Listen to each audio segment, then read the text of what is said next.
Hello viewers, আসসালামু আলাইকুম। আজকে আমি রান্না করব হচ্ছে মিষ্টি কুমড়ার ভাজি। তো প্রথমে আমি মিষ্টি কুমড়া ভাজি করার জন্য দিয়ে দিব হচ্ছে পেঁয়াজ কুচি, আর হচ্ছে দিয়ে দিব পরিমাণ মতো তেল। তেলটা দিয়ে আমি পেঁয়াজটাকে লাল লাল করে একটু ভেজে নিব।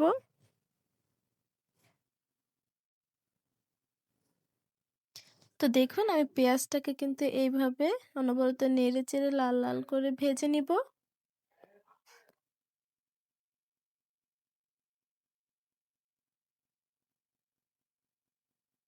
তো পেঁয়াজটা কিন্তু লাল লাল করে ভাজা হয়ে গেছে। এখন এর মধ্যে আমি দিয়ে দিব হচ্ছে হলুদের গুঁড়ো। হলুদের গুঁড়োটা দিয়ে আমি একটু ভেজে নিব। তো ভাজা হয়ে গেলে এখানে আমি মিষ্টি কুমড়াগুলো দিয়ে দিব। তো মিষ্টি কুমড়াটা দিয়ে কিন্তু আমি এইভাবে একটু নেড়ে চেড়ে মিশিয়ে দিব। এখন এর মধ্যে আমি দিয়ে দিব হচ্ছে রসুন কুচি, কাঁচামরিচ কুচি, আর হচ্ছে পেঁয়াজ কুচি।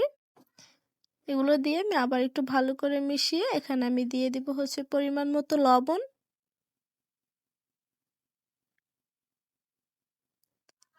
তো দেখুন, আমি কিন্তু আজকে এটাকে ঢেকে রান্না করব না, এভাবে রান্নাটা করব। এতে কিন্তু পানিটা শুকিয়ে যাবে তাড়াতাড়ি। তো এইভাবে আমি নেড়েচেড়ে অনবরত একটু মিশিয়ে নিব। আর এই সময় কিন্তু মিষ্টি কুমড়াটা বেশি নাড়াচাড়া করা যাবে না, এতে কিন্তু গলে যাবে। তো এইভাবে আমি একটু আলতো হাতে নেড়েচেড়ে মিশিয়ে দিব।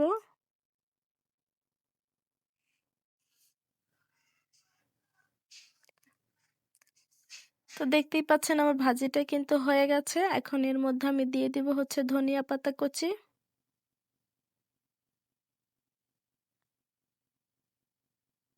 ধনেপাতাটা দিয়ে আমি এভাবে আবার একটু আলতো হাতে মিশিয়ে দিব। তো দেখুন, আমার মিষ্টি কুমড়ার ভাজিটা কিন্তু হয়ে গেছে। এখন এটাকে আমি নামিয়ে নিব।